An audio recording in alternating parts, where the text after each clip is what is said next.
Upon opening my eyes, I found myself reborn on the day of my coming-of-age ceremony.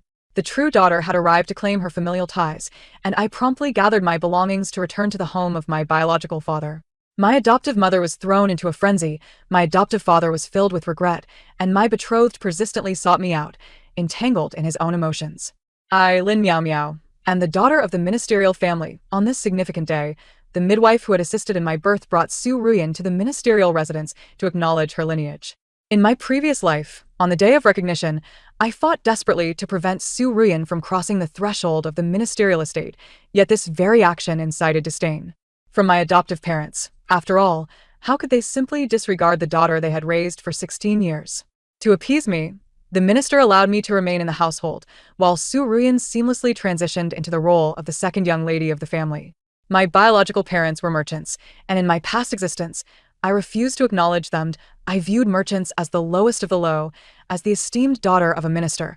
How could I claim them as my parents without losing face? In my previous life, when Su Ruyan returned to the ministerial estate, both the lady of the house and the minister lavished her with affection. In an effort to compensate for her situation, they provided her with the finest garments and ultimately transferred my engagement to her. The crown prince, who had grown up alongside me as a childhood companion, was bound to me by a betrothal, with our marriage anticipated following this ceremony. Now that the true daughter had returned, she sought to usurp the love that was rightfully mine, even attempting to claim my childhood confidant, the crown prince. In public, she presented herself as a gentle and docile creature, yet behind closed doors, she was ever provocative, declaring her intent to reclaim everything she believed belonged to her. Desperate for even a modicum of my mother's compassion and the crown prince's affection, I resorted to unscrupulous means to contend with her. Ultimately, I succumbed to the weight of blood ties and the allure of personal gain. Su Ruyan, after all, was the true daughter of the ministerial family. The minister favored her, loved her, and the lady of the house defended her at every turn, even going so far as to relinquish my possessions in her favor. In pursuit of the minister's support, the crown prince, without a moment's hesitation, agreed to shift his betrothal to her. To maintain her standing, the minister expelled me from the household, severing all ties. The crown prince, in a bid for the minister's backing, publicly humiliated me, hurling insults and vowing to have no further dealings with me. My biological parents welcomed me back home, urging me to forget the past and start anew, yet I felt their favoritism toward Su Ruyan. What did it matter what man was involved? What man could be trusted? In my previous life, I comprehended none of this. I merely perceived that everyone favored her. Even my biological brother supported her in every endeavor, unwilling to acknowledge my existence in public. In my fury, I erupted on the day of their wedding, confronting the crown prince and questioning whether our once sacred vows were merely contingent upon status. In the heat of the moment, I voiced every thought, every grievance, as if I were a shrew, laying bare my frustrations before all. I was slapped in the face, publicly humiliated, and ultimately struck down by the crown prince's guards. Throughout this ordeal, not a single person I had longed for, a father or mother, came forth to intervene.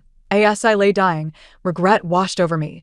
What did it matter if one's lineage was noble or if vows were sworn, when personal happiness was paramount? Mother, I lamented my past defiance. I was wrong. If I could relive those moments, I would ensure you never felt sorrow. Perhaps it was my sincere heart, or perhaps my unwillingness to accept fate, that moved the heavens, for I was granted a second chance at life. In this second chance at life, I have resolved not to contest nor to engage in the agonizing affairs of love any longer. As I opened my eyes, my maid, Xiaotsue, urged me to rise, reminding me not to linger in bed today, for it is the day of my coming-of-age ceremony. Her face was alight with joy and pride. I was grateful that everything had been reset, and she was still by my side.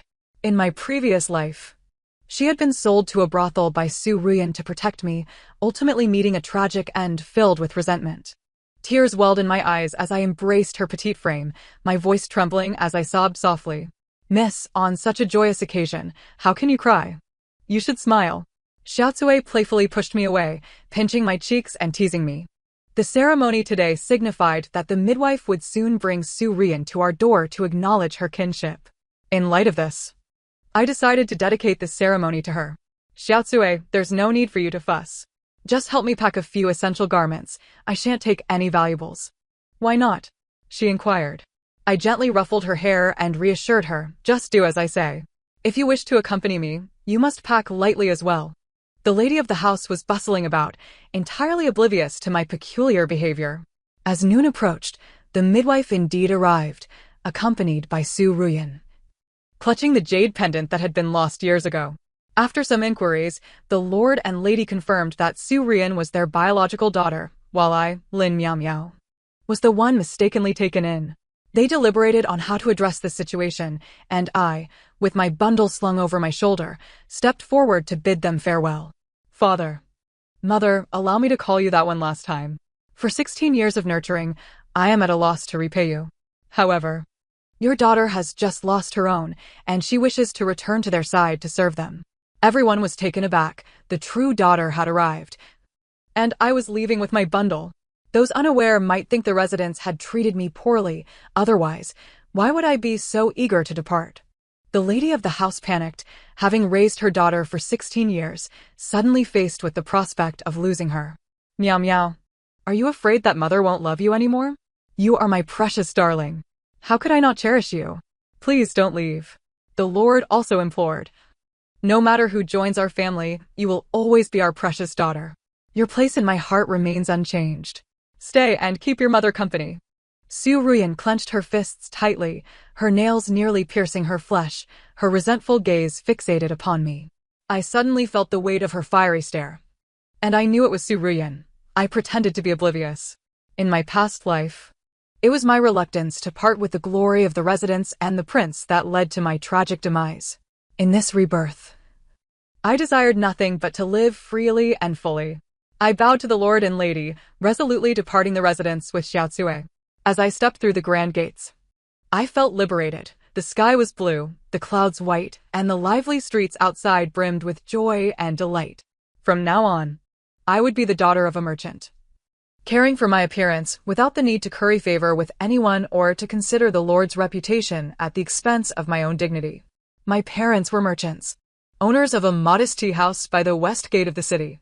With Xiaotsue in tow, I dashed towards my parents' home. Though it was but a fraction of the size of the residence, it radiated warmth. My mother, Su Zhuang, was a learned woman, and all of Su Ruyan's education had come from her.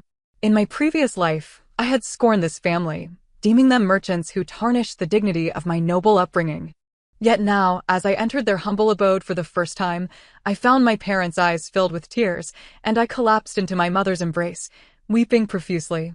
If only I had been more understanding in my past life, my mother would not have suffered in silence, my father would not have succumbed to despair, and my brother would not have fallen prey to misfortune. After a long while, I released my mother, wiping her tears away. "What's your name?" she asked gently. "I am called Meow Meow," I replied. "Oh, Meow Meow, what a lovely name," she responded. At that moment, my father interjected. "Our Meow Meow not only has a beautiful name, but is also a stunning young lady, just like her mother in her youth." My mother, like a playful girl, lightly swatted my father and blushed a charming shade of crimson. Their interaction revealed the depth of their affection. My father cherished my mother, and their bond was evident. Such warmth was absent in the residence, where I had been taught from a young age to adhere strictly to the patriarchal norms, absorbing the teachings of female propriety and obedience. In stark contrast, my parents supported one another, sharing responsibilities in a life of mutual collaboration. This was the existence I yearned for. After conversing with my parents for a short while, a handsome, dark-complexioned young man hurried in.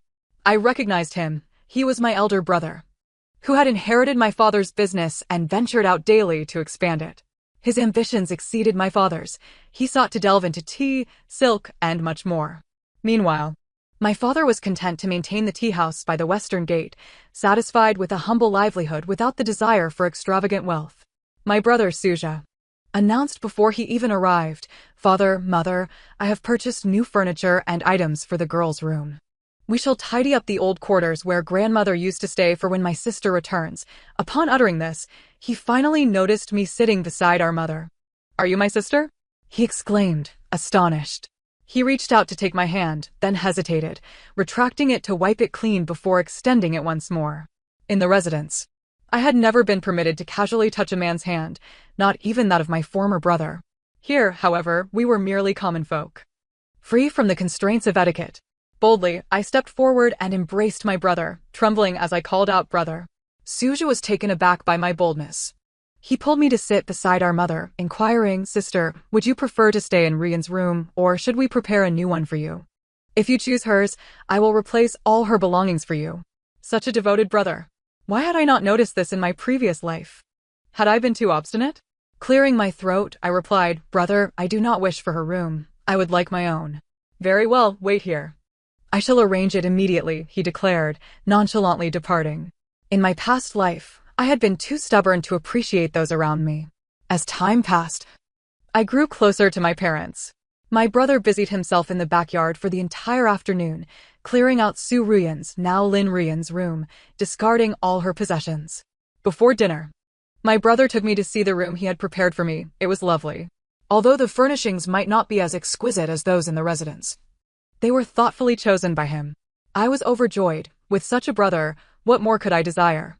Thus, days passed by, and during my leisure, my mother took me shopping, purchasing everything exquisite and expensive for me. My brother, too, had recently traveled south and brought me many trinkets, including cosmetics I had never seen before, as well as exquisite embroidery. Yet my most cherished possession was the sandalwood hairpin my brother gifted me. Imbued with a delicate fragrance and crafted with exquisite artistry, unmistakably the work of a master. He remarked that my discerning I had chosen the finest treasure.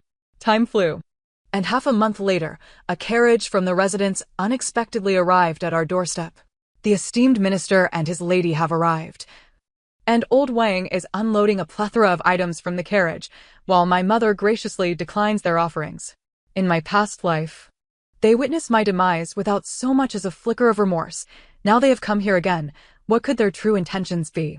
With a heart laden with unease, I follow my mother, observing the theatrical performance put on by the minister and his wife. The minister, noticing my obedient presence, inquires with concern, "Meow meow. Are you adapting well to your stay here?"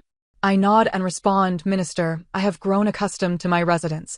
I apologize for causing you both concern." Each word I utter distances me from them. In times gone by, I would have wept and begged to return, but now, having traversed the thresholds of life and death, what is this trivial suffering in comparison?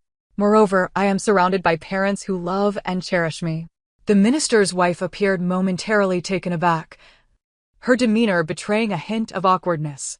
She timidly beseeches me, "Meow meow, your mother misses you dearly. Would you consider returning with her? You, a daughter of the minister's house, have sadly fallen to the status of a merchant's daughter. Your mother is aware of your grievances and has come today to bring you home." The minister echoed her sentiments, affirming, "Indeed, meow meow, your mother longs for you, unable to eat or sleep well in your absence." I felt a pang of emotion. These are the parents I have called my own for 16 years. How could I bear to part with them? Yet, I cannot return. I, too, have parents now, and I must remain by their side to fulfill my filial duties. I recall that in my previous life, their initial reluctance to part was palpable. So why did they become so heartless later on? Everything changed after Su Rian entered our lives. As I gazed at the increasingly gaunt visage of the minister's wife, I sank to my knees before them, bowing deeply 3 times. With solemnity, I declared, "Minister, my lady, I shall forever remember the kindness you bestowed upon me over the past 16 years. Should there come a time when I can be of assistance, Meow Meow will do her utmost." My resolve was unmistakable. I refused to return, to step foot in that household again, unwilling to repeat the mistakes of the past. I believed that after bidding farewell to the minister and his wife, all would be clarified, and life would resume its rightful course. Alas, I was mistaken. I underestimated the avarice of human nature, and even more so, the machinations of Su Rian. My engagement to the crown prince was, in part, a consequence of the prime minister's influence, but equally due to my own illustrious reputation in the capital. I possessed beauty and was well-versed in the arts, excelling in music, chess, literature, and painting. At the tender age of 9, I had captivated the empress at a palace banquet, and over the years, I had been groomed in the empress's grace. Now, to suddenly present a merchant's daughter as a substitute, the crown prince was understandably unwilling to accept this change. He could not simply relinquish his fiancée for a merchant's offspring. The prime minister's household now faced the harsh reality of the crown prince's imminent withdrawal from the engagement. And panic ensued. Both the minister and his wife were distraught, and their son, Lin Gong, was utterly flustered. In their desperation to salvage the betrothal, the Prime Minister and his wife personally sought me out, only to be met with my refusal. In my previous life, perhaps my outcries had been too vehement, allowing Su Ruyan to exploit the situation, leading to the Crown Prince's disdain for me and the Empress's doubts regarding my character. This time, I chose to refrain from contention. Yet they sought to ensnare me tightly within their grasp. But I would not acquiesce. One day, while assisting my father at the tea-house, I inadvertently encountered the heir of the Jingyuan Marquis and the heir of the minister's household, who were conversing casually with the second son of the general's estate. The heir of the minister's household, Xu Jinghua, remarked, "Have you heard? The crown prince knelt before the throne for 2 days and nights to force the emperor to issue a decree to annul the engagement." The general's second son, Guayu, retorted, "After all, they are all daughters of the prime minister's household. Does it truly matter whom he marries?" "Not at all," Xu Jinghua countered. "The former Lin Miao was a paragon of noble young ladies in the capital.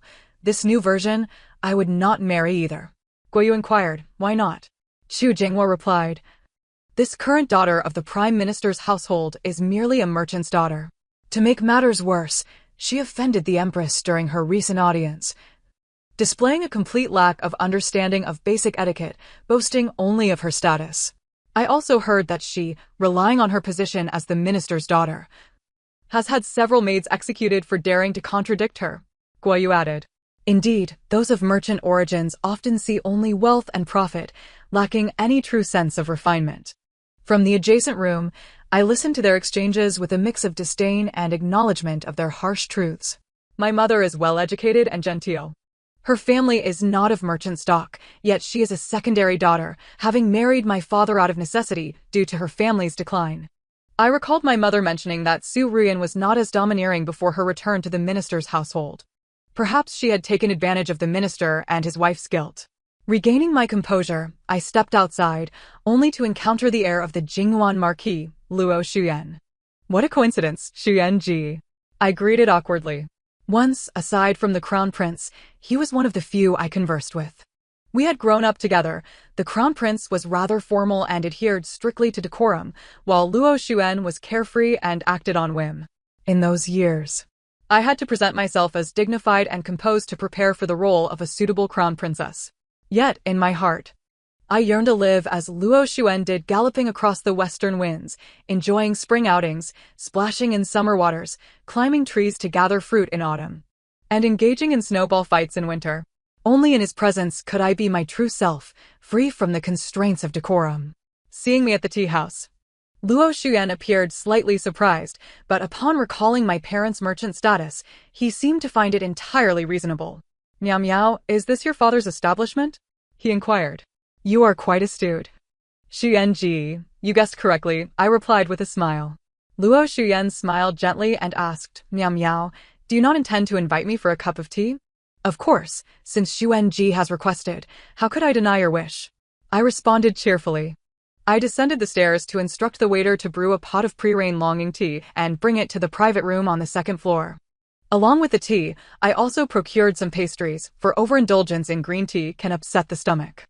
Luo Shuyan reclined as he always did, gazing out at the solitary geese flying south. Following his gaze, I recited, "Who sends the brocade letter in the clouds? When the geese return, the moon fills the western tower." "Shuyan Ji, who occupies your thoughts?" I inquired. He turned to me, smiling, and said, "Miao Miao, do you think a person like me, who is unorthodox and carefree, could attract the attention of any young lady?" Pouring him a cup of tea, I teased, "Is Shuyan Ji feeling insecure? Where has your confidence gone? The former you was extraordinary, beyond measure." No sooner had I spoken than he sputtered out the tea he had just sipped, looking at me with an expression of puzzlement and a hint of melancholy. After a long pause, he finally spoke, "Miao Miao, your engagement to the crown prince has been annulled. Have you contemplated your future?" "Not at all," I replied firmly. "I believe I can live a fulfilling life on my own, without children or a husband." A flicker of unrecognizable emotion sparked in his eyes. I had never seen him like this before, and a wave of concern washed over me, causing a dull ache in my chest. Perhaps it was the bond we had forged since childhood, as I had never experienced such feelings in my past life. Luo Shuyan gazed at me for a long time before replying, "Miao Miao, If you ever wish to marry and find no suitable candidates, would you consider me? Did he harbor feelings for me, or was he merely seeking companionship? I dismissed his words as madness. How could he have such thoughts after all these years of friendship? Why had he never expressed this before? In a moment of impulsiveness, I responded with an enthusiastic good, and panic washed over me. Had I truly lost my senses? Luo Xuan laughed, his smile radiant, brightening the very sun in the sky and softening the chilly breeze around us. Deep within me, a sense of joy blossomed. At the very least, this person could accompany me through the vast landscapes of life. A woman studies not merely to witness the grandeur of mountains and the vastness of seas, but to escape the confines of a cage-like courtyard and to avoid languishing through a wasted existence. I remain uncertain about what the future holds. Yet if I must choose a single individual, it would undoubtedly be him, perhaps the wisest decision I could make. As I reclined in bed that evening, memories of my earlier conversation with Brother Xuyen flooded my mind, conjuring images of our past that involuntarily curled my lips into a smile. It might have been the news of my meeting with Brother Xuyen that prompted the Crown Prince to personally seek out my family.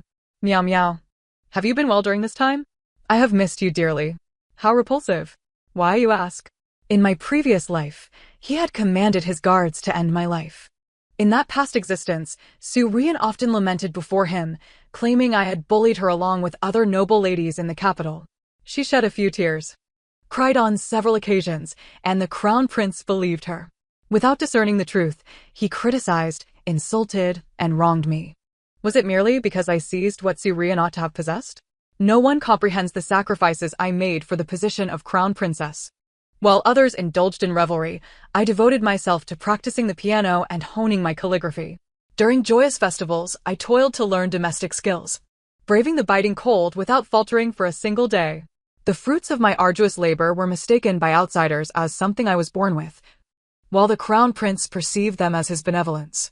The arrival of Su Rian, who claimed what should have been hers, was returned, and I relinquished what did not belong to her.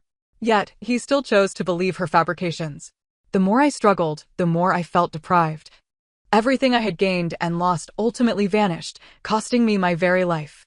I afforded him no pleasantries, responding coolly, "Your Highness, I am doing quite well, so there is no need for concern." I rejected his advances, and my demeanor shifted. The Crown Prince grew anxious, urgently inquiring whether I was indeed unhappy. "I have been preoccupied with state affairs and unable to visit you. Now that I am here, if you are willing, I can implore Father to issue a decree for our immediate wedding, and you shall still be my Crown Princess." I scoffed, "Your Highness. What emperor would desire such a powerless and unconnected Crown Princess? Can you not see the reality?" No, he was astute in the art of self-interest. His words likely stemmed from the fact that the Prime Minister is my adoptive father. Indeed, if I were to marry the Crown Prince, the Prime Minister would also benefit. It was a mutually advantageous arrangement. How could I have overlooked such a truth? Thus, I resolutely declined, "Your Highness, please choose your words wisely. How could a mere merchant's daughter be worthy of one as exalted as you? I implore you, do not speak so recklessly." Meow meow. Is it that I have not done enough? Please, do not refuse me like this.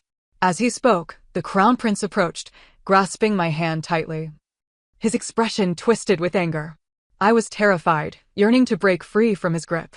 In my struggle, I pushed him with great force, nearly toppling him to the ground. He stumbled backward, barely maintaining his balance. Perhaps he realized his actions were inappropriate and that I was displeased, or perhaps his patience had worn thin, rendering him no longer willing to grovel. In a fit of rage, he departed, leaving behind a threat that he would return to seek me out. Having survived this ordeal, I remained engulfed in fear, neglecting to pay heed to his words, dismissing them as mere outbursts. Why had I never witnessed his volatile side before? Was I so compliant, akin to a meek lamb, never daring to oppose him? Now, having defied his wishes, he refused to relent? I shook my head, casting aside such thoughts, and composed myself before making my way to the tea-house. After our last encounter at the tea-house, where Luo Xuan had seen me, he returned the following day. This time, I found him in the company of the same trio. In their youth, they were all taught by the same tutor, and now they had formed an unbreakable bond.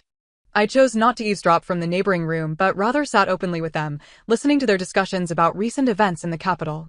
Naturally, The most talked about topic was the love triangle involving Su Rian, the crown prince, and myself. The conversation revolved around Su Rian's various attempts to win the crown prince's affection, tales I had heard numerous times in my past life, rendering me uninterested now. Suddenly, Chu Jinghua brought up the Double Ninth Festival, a time when the palace hosted a banquet for officials and their younger kin. I recalled that during the last Double Ninth Festival banquet, a significant incident occurred, one that had caused the crown prince's attitude towards me to shift dramatically. I strained to remember what had transpired, but the memory eluded me. Luo Xuan noticed my distraction and assumed I was saddened by the prospect of missing the palace banquet. Meow meow, that banquet is dull, merely filled with ladies gossiping. It's better not to attend. I, too, have no desire to go. His words influenced Guo Yu and Chu Jinghua, who regarded me with pity, assuming I had yet to recover from the loss of my engagement. I offered a sheepish smile, clarifying that I held no interest in attending the banquet and was simply pondering what amusing events might unfold this year. Luo Xuyan gently ruffled my hair, chuckling. What could possibly happen? It is the same every year, with little variation. His gaze, warm yet unwavering, lingered on me, filled with affection. Suddenly, a dull ache throbbed in my head. I felt as though I had encountered such a tender gaze before, but where?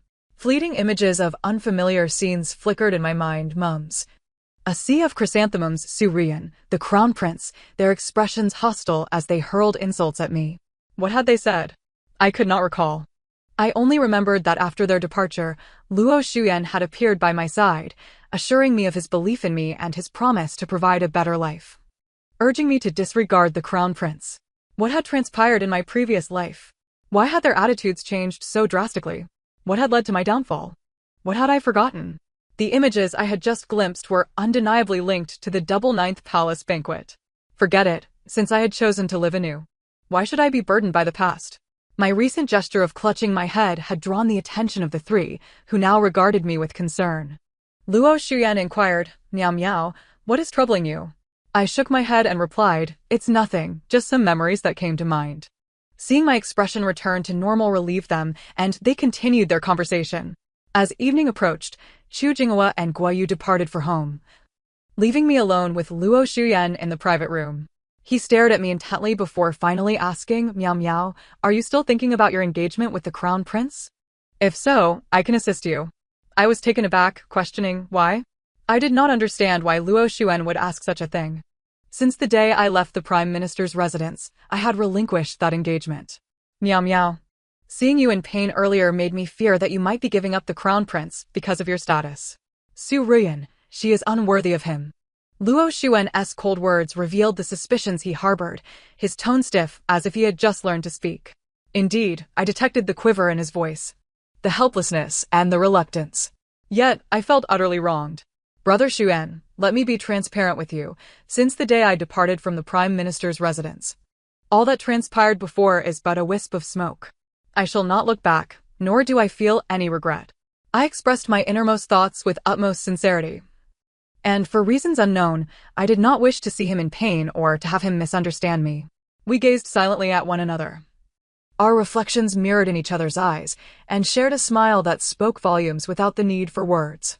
As we grow older, I shall ride a white horse, taking Meow Meow to explore the mountains and rivers, indulging in the exquisite delicacies of the world. Very well, Brother Xuan, do not renege on your promise. Two tender voices resonate in my ears, reminding me that I had known Brother Xuan even before encountering the Crown Prince. Time passes swiftly.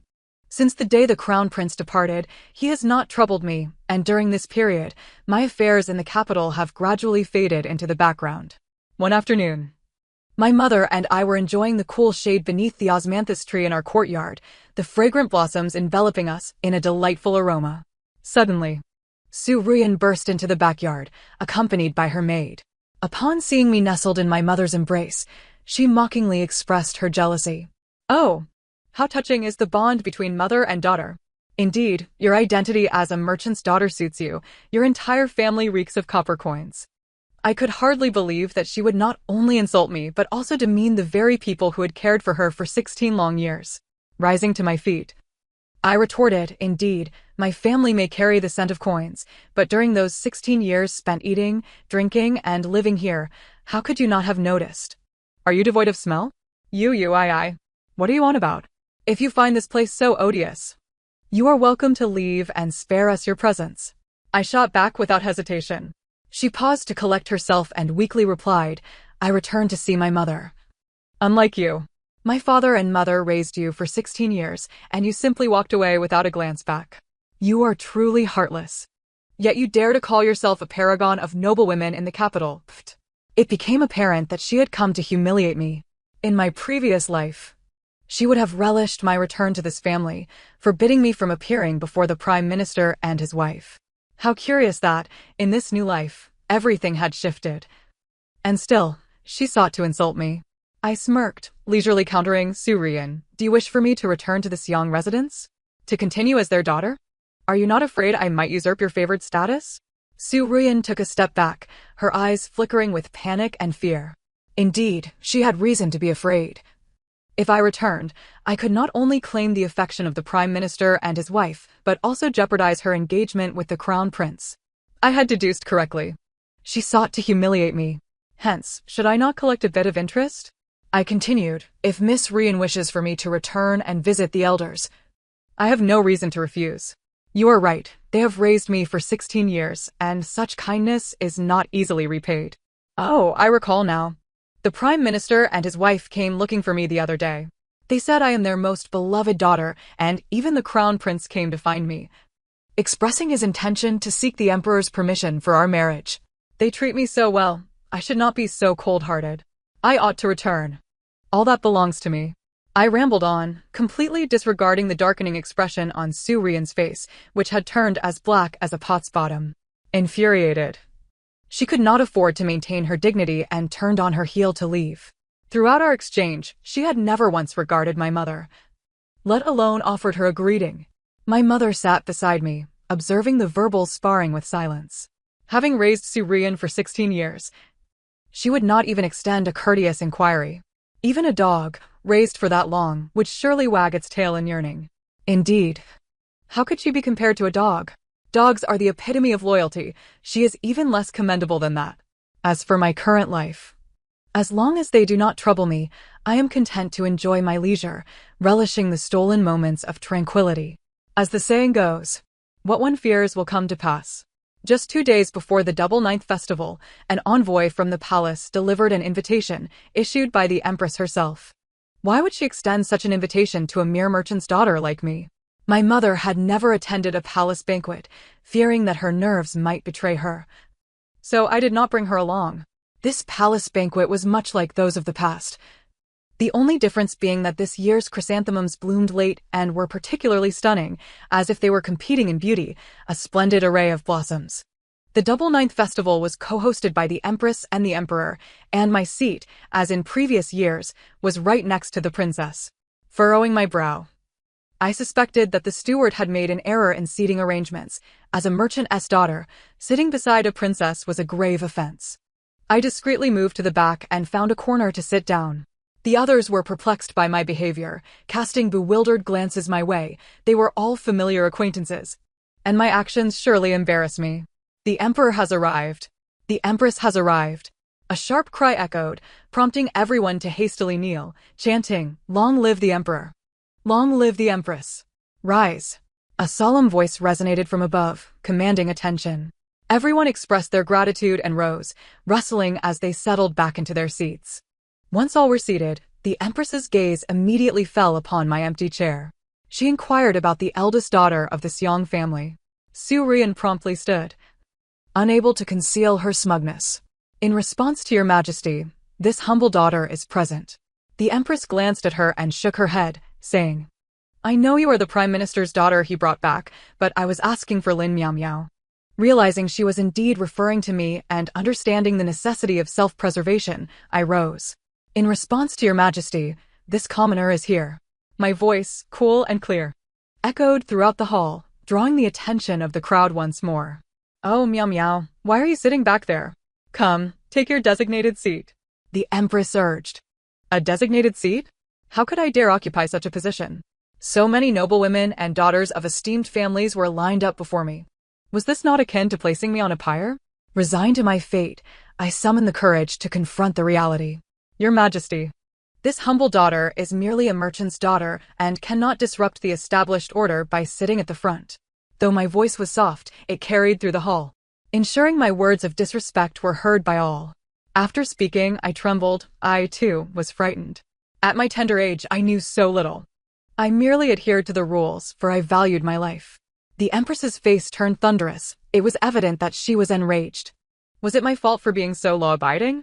Was it my fault for disregarding her wishes? To alleviate the tension, the Emperor permitted me to remain in my corner. The banquet commenced, with everyone showcasing their talents: music, chess, poetry, painting, and even the challenging art of shadow puppetry. I found little interest in such performances and discreetly slipped out of the great hall, making my way to the chrysanthemum garden. The plum blossoms bloomed defiantly in the cold. Resilient, the orchids exude a gentle fragrance, embodying the essence of a refined gentleman. Bamboo withstands winter's chill, standing tall and unwavering, and chrysanthemums, enduring the frost, thrive in tranquility, remaining proudly unyielding. Amidst this sea of bright yellow blossoms, I murmured to myself. Just then, a round of cheerful applause erupted behind me. Brother Xuan, how delightful to see you here.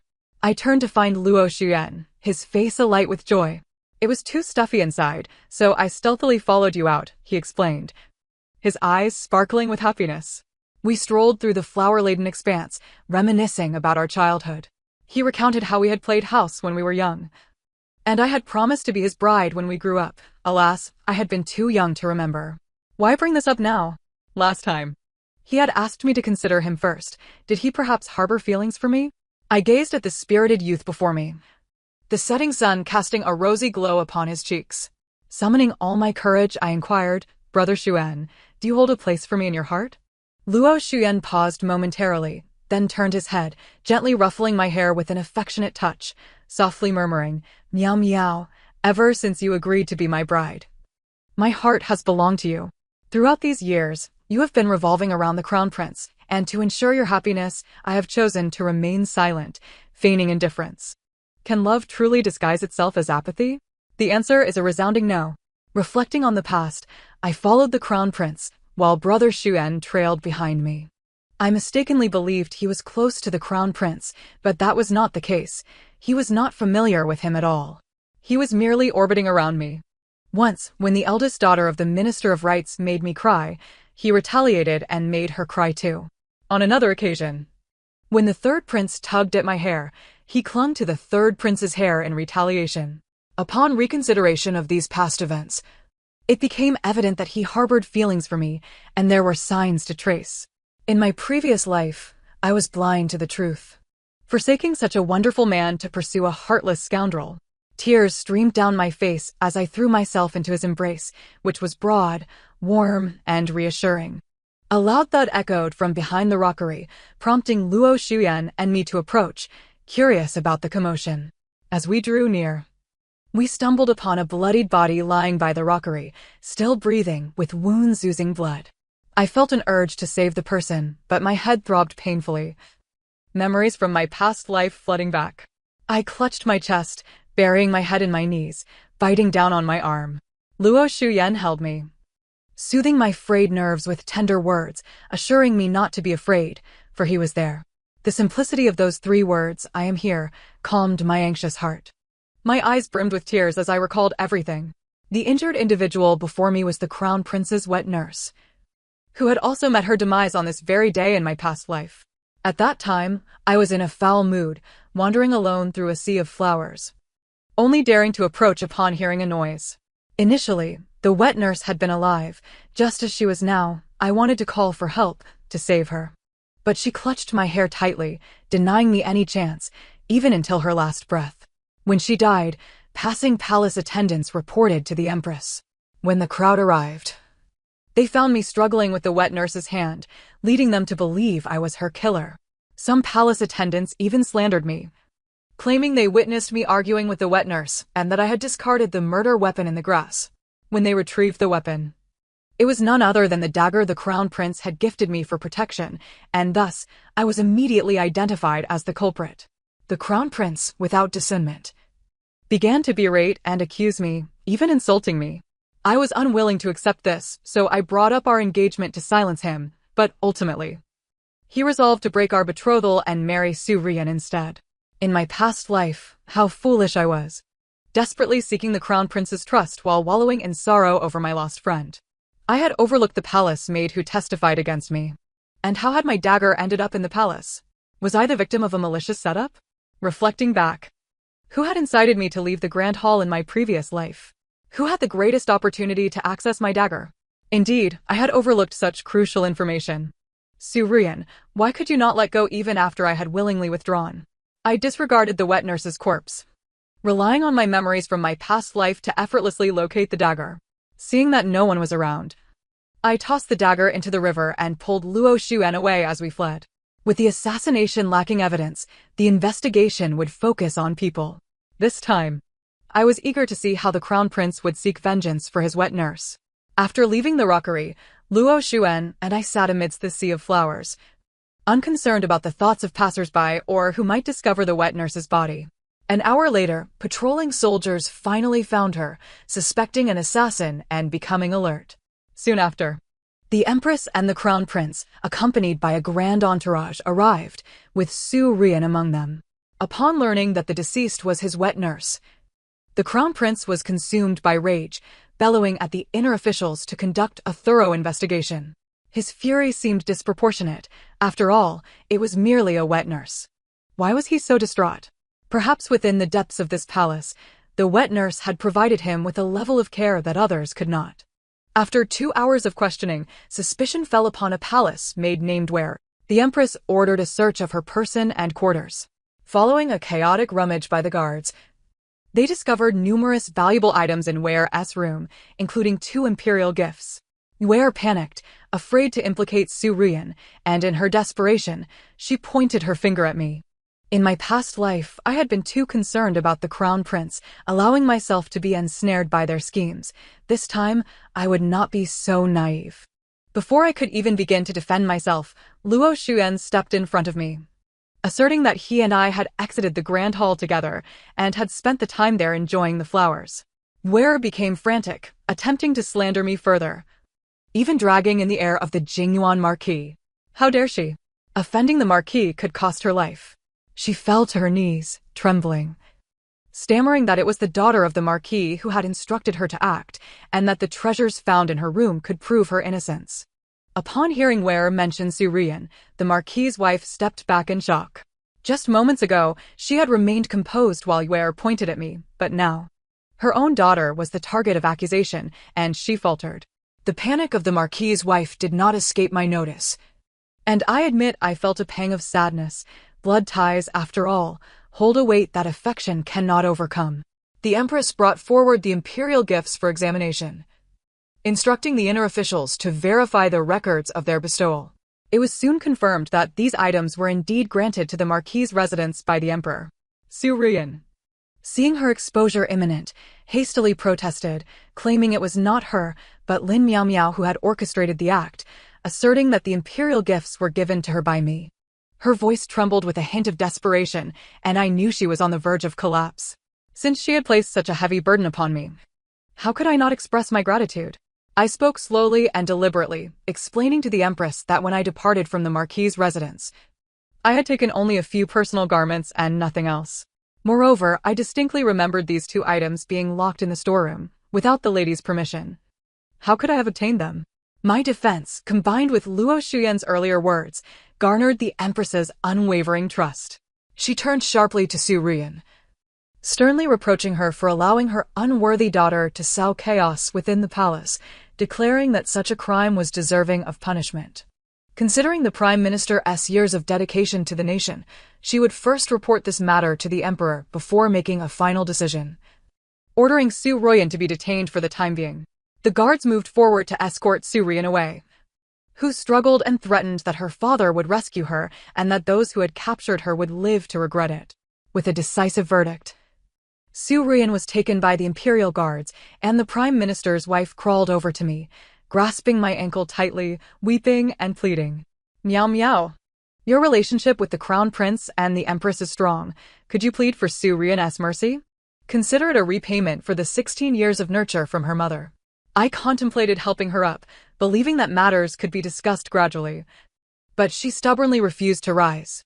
The Prime Minister's wife's frantic cries drew the attention of the onlookers, and even the Empress's gaze fell upon me. Indeed, I could appeal to the Empress, but what would be the cost? Just moments ago, I had supported the Empress's stance. Now, if I were to plead for her, would she not demand a steep price? The Empress regarded me coldly, a flicker of barely perceptible disdain glinting in her eyes. I sought to soothe myself, to calm my thoughts, pondering how it was that a newly recognized daughter of a prime minister's household could so easily bribe a maid within the palace. Even if such a feat were possible, why had the patrolling soldiers not discovered it for so long? There was a hidden hand at play. Someone silently orchestrating events. Was it to eliminate me, or to remove the two daughters of the prime minister's household? Before I could react, the prime minister hastened to my side, perhaps too hastily, as beads of sweat glistened upon his brow. As he navigated through the throng, my eyes fell upon his wife, kneeling at my feet, weeping softly. It was a most absurd scenario, my foster mother bowing before her foster daughter. Without inquiring into the circumstances, he gestured for me to come forth. I stood frozen, my feet rooted in place, staring in disbelief at the Prime Minister, who had once showered me with affection, now poised to strike without discernment. Despair enveloped my heart. Just as his large hand was about to descend upon my pale visage, Luo Xuan intervened, pushing him aside and shielding me behind him. Glaring at the Prime Minister with fierce intensity, he threatened, "I respect you as the Prime Minister, not out of fear, but because you have contributed to the court. I honor you for nurturing Miao Miao for 16 years. Should you dare to harm her in the slightest, I will ensure you pay tenfold." Luo Xuyan's words were imbued with an assertiveness that warmed my heart, dispelling the shadows of my earlier despondency. His expression betrayed a fury and a thirst for vengeance that I had never witnessed before. I could scarcely fathom that he would go to such lengths for my sake. The autumn breeze was gentle, the sky high and clear, filled with the lingering fragrance of chrysanthemums and fruits. The sun gradually sank towards the horizon, casting a rosy hue upon the sky. The Prime Minister shook his trembling right hand, casting a furious glance in my direction before turning to flatter the Queen. "Your Majesty, there are peculiarities surrounding this young lady's situation. I implore you to investigate thoroughly and clear her name." Lin, the Prime Minister, stood one step below the Emperor, with his disciples scattered throughout the court. The Emperor required an explanation, and thus the Queen nodded, leading her entourage away from the scene. After the Queen departed, the Princess followed suit, casting a provocative glance my way before she left. The Princess's mother was the Queen, thus every action of hers bore the Queen's tacit approval. But why would the Queen wish to eliminate her? She was merely the daughter of a merchant. The Crown Prince was the Queen's adopted son, and the wet nurse was the closest person to him. To murder the wet nurse was to strike at the Prince's most vulnerable point. Whoever killed her would become his enemy. Yet, what did this have to do with the Queen's machinations against me? I found myself unable to comprehend the motives behind these events. It was Luo Xuyan who escorted me home. Upon my return in the evening, burdened with thoughts, I retreated to my chamber. My brother and mother, concerned for my well-being, engaged Luo Xuan in endless inquiries regarding the palace banquet. Their questions, rather than allaying my fears, only heightened them, as my mother was left trembling at Luo Xuan's account. My brother, well-versed in the ways of the world and acquainted with some scions of noble families, had also heard whispers of my betrothal. Luo Xuyan briefly recounted the events, and my brother seemed to grasp the situation's gravity. He had previously interacted with Yang Xiong, the illegitimate son of the Duke, who had mentioned that the Queen intended to send his legitimate sister into the palace as the Crown Princess. Now that my engagement to the Crown Prince had been annulled, and he was unwilling to marry Su Ruyan, the Queen's niece stood a greater chance. However, the Crown Prince adamantly refused to take the Queen's niece as a consort and instead beseeched the Emperor to reinstate my engagement to him, thus incurring the Queen's wrath. Upon hearing this, Luo Xuan understood the intricacies at play, while the truth began to crystallize in my mind. The events of the day, seemingly aimed at my demise, were in fact orchestrated to eliminate both me and Su Ruyan, all while ensuring the crown prince resigned himself to marrying the queen's niece. Such a scheme was astutely devised indeed. The queen was remarkably shrewd. In my past life, I had been ensnared by so many plots. Believing my own recklessness had precipitated my downfall. I now understood that I was merely a pawn in the game of politics. In my previous existence, I could not escape. Now, endowed with knowledge, could I still not find a way out? Luo Xuan, with his affable demeanor, quickly became familiar with my brother, even calling him brother in return. My mother took a liking to him as well, insisting he stay for dinner. Su Ruyan was soon released. The deceased was but a servant. And the emperor cared little, unwilling to offend the prime minister for the sake of a mere maid. In the crown prince's eastern palace, the flickering candlelight cast shadows across a dim study, where the crown prince's eyes brimmed with malice, his face visibly contorted in rage. His dark guards had just reported that the incident concerning his wet nurse was far more complex than it appeared. Over the past few days, Su Ruyan had frequently visited the princess's chambers, and the crown prince had surmised much. His wet nurse had fallen victim to another's hand, and knowing who the murderer was, he could hardly fathom how his father had let her go. It seemed that the prime minister had interceded on his behalf. And perhaps his elder sister had spoken well of her too, otherwise, how could she have been released so easily? Good, ha ha ha. The crown prince laughed maniacally, realizing that this entire scheme had been tacitly approved by his adoptive mother. No wonder she had appeared so composed, as though everything lay within her grasp. Yet, she had miscalculated one aspect. She had not anticipated my alliance with Luo Xuan. After the banquet, I hinted to Luo Xuan that as long as I remained unmarried, trouble would continue to seek me out. Consequently, Luo Xuan persuaded his parents, and soon a proposal was put forth for my hand.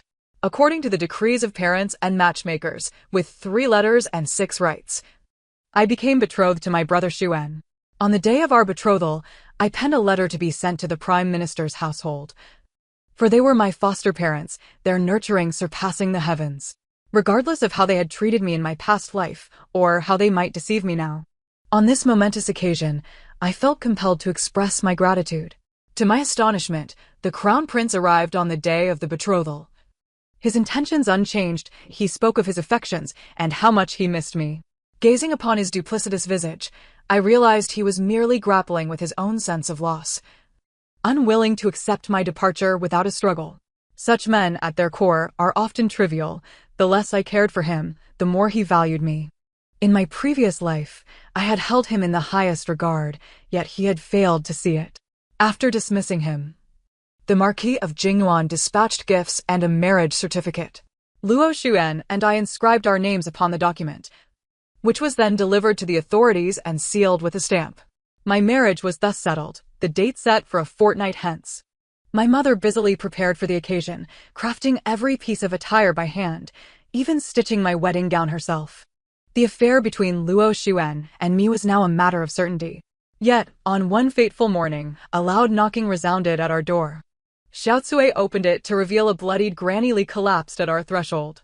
Granny Li was an elderly woman who had cared for me since childhood, and her appearance, drenched in blood, sent a surge of panic through my heart as I assisted her inside.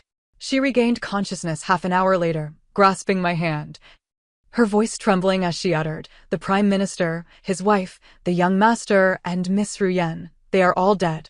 The news was indeed shocking, and I could hardly comprehend why such a calamity had befallen them. In a single night, it seemed, their entire household had been extinguished. I composed myself. As the Prime Minister's adopted daughter, it was my duty to return and attend to their remains, to mourn with them. Although the Lin family had other branches, this was my way of repaying their 16 years of nurturing. Upon arriving at the Prime Minister's residence with Xiao Cui, we found officials from the Ministry of Justice handling the bodies. Not a single soul had survived, save for Granny Li. Su Ruyan, too, had met a tragic end, having suffered humiliation before her death. Who could possess such a ruthless heart? With the turmoil at the Prime Minister's household, my wedding plans were inevitably postponed. Not only did Luo Xuan support my decision to observe mourning for the Prime Minister, but he also stood by my side, sharing in my grief. The truth behind the annihilation of the noble family remains elusive, as the Dali Temple's investigations yield no results. During this period, a palpable anxiety envelopes the capital. Recalling the burdens of my past life, I sense a deviation from the familiar trajectory. An ominous event looms on the horizon. Thus, I conferred with my brother, and we decided it prudent for him to escort our parents to Jiang'an. My brother, Xuyan, the heir of the Jingyuan Marquis, faces an unavoidable fate alongside me.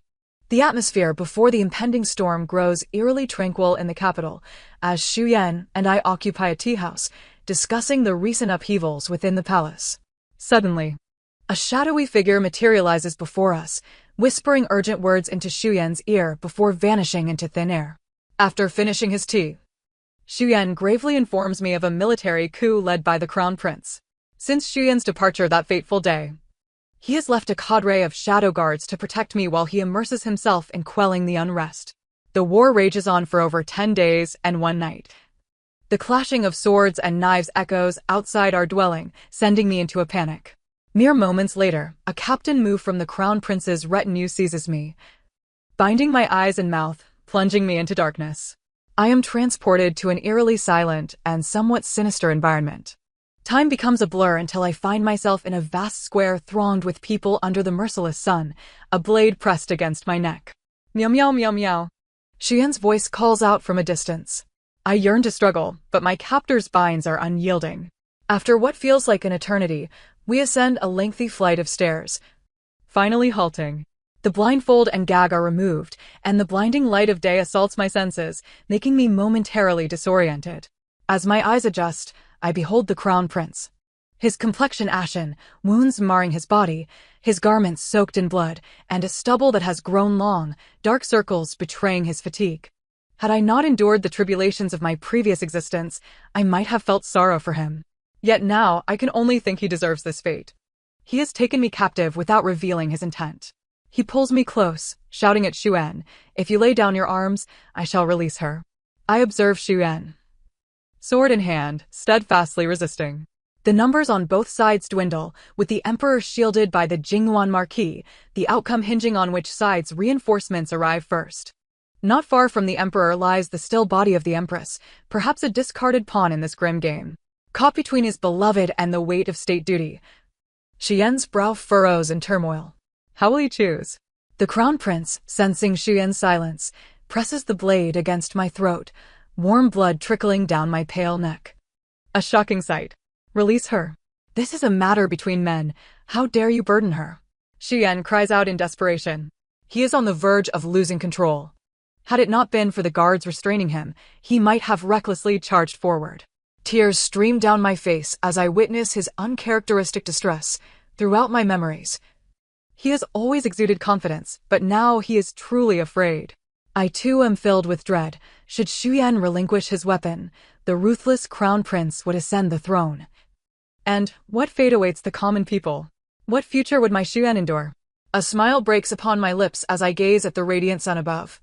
For the first time, I feel its warmth enveloping me. I look at Xuyan and shout, "Brother Xuyan, having you in this life is enough for me. May you find peace and joy. I love you." My proclamation reverberates through the air, tears glistening in my eyes as I willingly embrace the blade of the crown prince. "No! Meow meow!" Both the crown prince and Xuyan exclaim in unison as I collapse. My vision fades, and my life draws to a close.